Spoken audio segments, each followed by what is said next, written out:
반갑습니다. 구름책방입니다. 김상호입니다. 안녕하세요. 김문규입니다.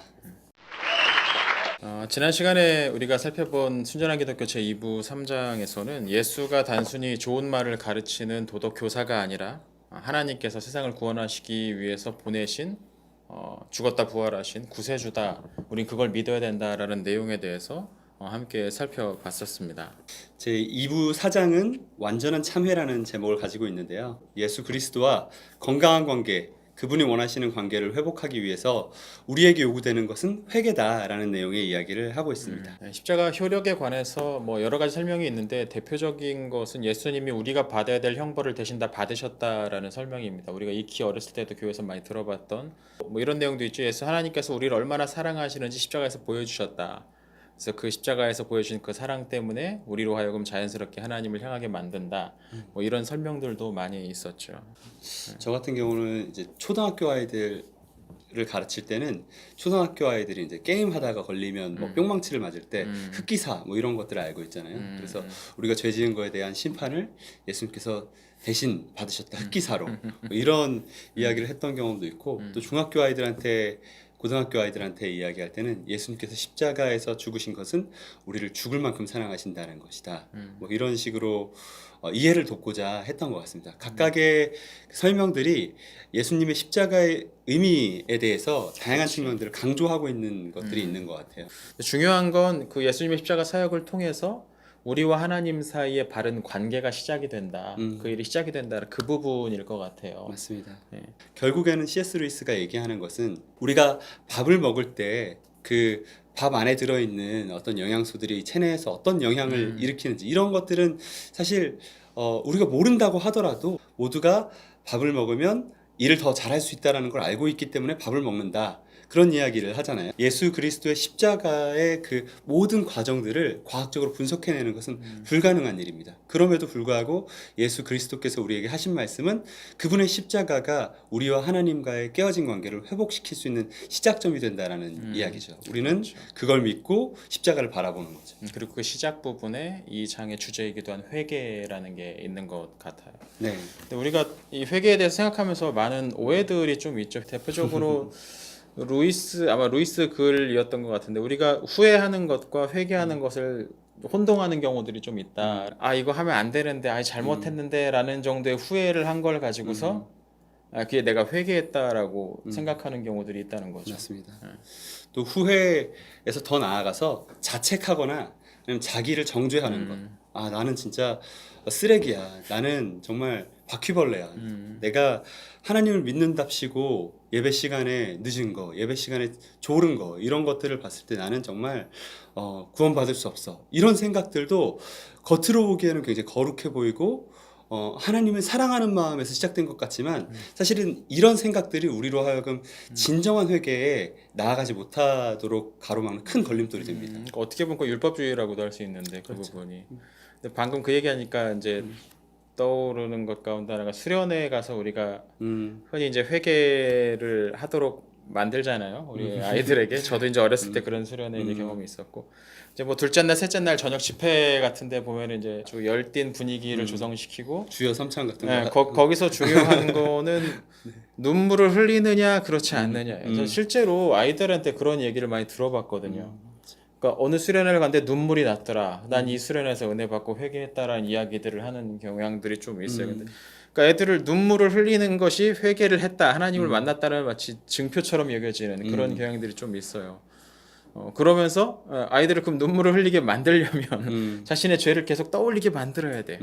아까 얘기했던 것처럼 예배에 자꾸 늦은 것이 하나님을 얼마나 가슴 아프게 하는지를 아주 절절하게 리얼하게 설명을 하고 막 정말 어렸을 때 했던 자기의 잘못들을 다 끄집어내서 그것을 지금 하나님 앞에 말하지 않으면 해결되지 않을 것처럼 만들어가는 그런 분위기들. 네. 사실 이런 어떤 회개를 위한 감정의 자극 이런 것들은 회개를 오히려 좀 잘못 이해하게 만드는 면이 있지 않나라는 생각이 있어요. 이거 어떤 분은 그렇게 얘기하더라고요. 이렇게 쓰레기통 뒤집어가지고 계속해서 그 쓰레기통 파내려온다고 이미 버렸는데 다시 그걸 가져가서 또 회개하고 왜 생각이 안 나니까 어지간해야죠.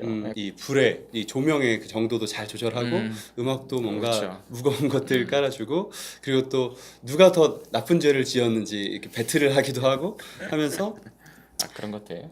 약간 이제 나는 어떤 죄도 지었다 막 이런 그렇죠. 얘기들을 하죠. 간증 네. 비슷하게 하면서 그렇죠. 막 예. 잘못된 회개들이 처음 수련해 온 친구들한테 하나님은 누구신가에 대해서 심각하게 오해하게 만든다는 거예요.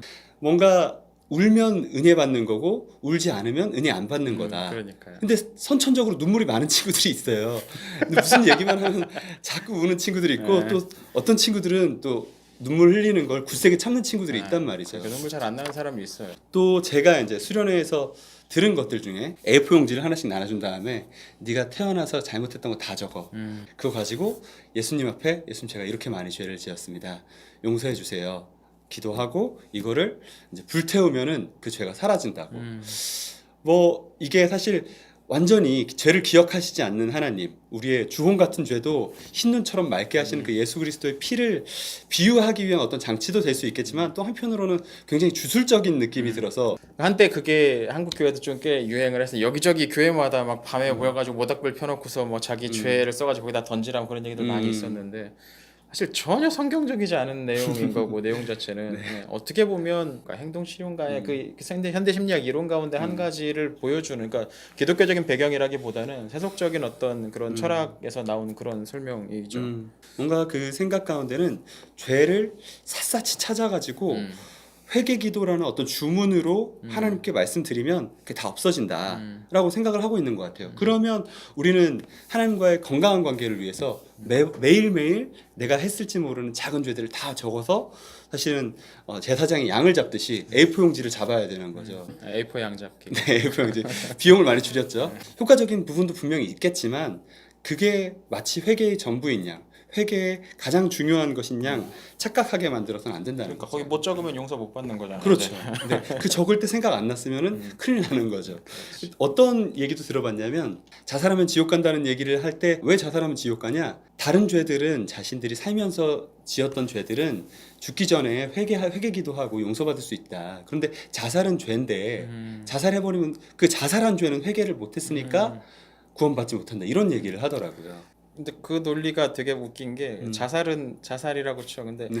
사고 사는 어떻게 할 거야? 갑작스럽게 사고 당해서 죽는 그러게요. 것들은. 그러니까 사고 직전에. 말이 안 되는 설명이죠. 네, 말도 안 되는 거죠. 전반적으로 보면 회개라는 걸 어떤 우리의 행위에 좀 집중하는 경향이 있는 것 같아요. 내가 이런 일을 했다. 그러니까 그 일은 잘못됐으니까 빨리 회개해야 된다 하는 식의 그러니까 우리가 저지른 일들의 초점을 너무 맞추다 보니까 그러니까 사실 그 죄에 대한 이해에서부터 시작이 되는데 그게 잘못되니까 우리가 회개에 대한 이해도 전반적으로 조금 뒤틀리는 면이 좀 있는 것 같아요. 물론 이제 회개와 행동을 따로 떼어놔서 설명할 수는 없을 것 그렇죠. 같아요. 죄 우리가 하나님 앞에 지었던 그 작은 죄악들, 작은 의사결정들, 그 안에 있는 숨어있던 동기들 이것들을 파헤치고 그 안에서 나는 어떤 존재인가를 찾아내는 게 중요한데 뭔가 내가 했던 그 잘못된 행동들만 취소할 수 있으면 아무 문제가 없다라는 식으로 그렇지. 생각하게 만들고 그러면서 이제 우리가 또 알게 모르게 많이 하는 기도가 하나님 제가 알고 지은 죄 모르고 지은 죄 다 용서해 주세요. 모르고 지은 죄까지 용서해 달라고 기도했으니까 그 죄도 없어질 거라는. 근데 그렇게 기도하지 않아도 예수 그리스도의 피는 신분이 변화된 우리를 완전히 깨끗하게 씻어 주시잖아요. 전 그러죠. 그냥 아는 죄만 회개해라. 아는 죄라도 그러니까 사실은 죄를 찾아내서 그 죄를 취소하는 것보다는 더 중요한 것은 우리가 죄를 지향하는 죄를 즐거워하는 그 본질적인 죄를 돌이키는 것이 가장 중심이 되어야 될 거라고 생각이 듭니다. 그렇죠. 그러니까 이제 여기서 이제 자연스럽게 진짜 회개가 뭔가에 대한 설명이 좀 필요할 것 같은데 책에서 루이스는 그렇게 얘기합니다. 회개란 하나님께로 돌이키는 거다. 네, 하나님께로 돌이키는 거. 여기서 중요한 건 자아를 죽이고 하나님께 완전히 굴복하는 것. 어떤 그런 전체적인 태도라고 할까? 자세가 회개다라고 이야기를 하죠.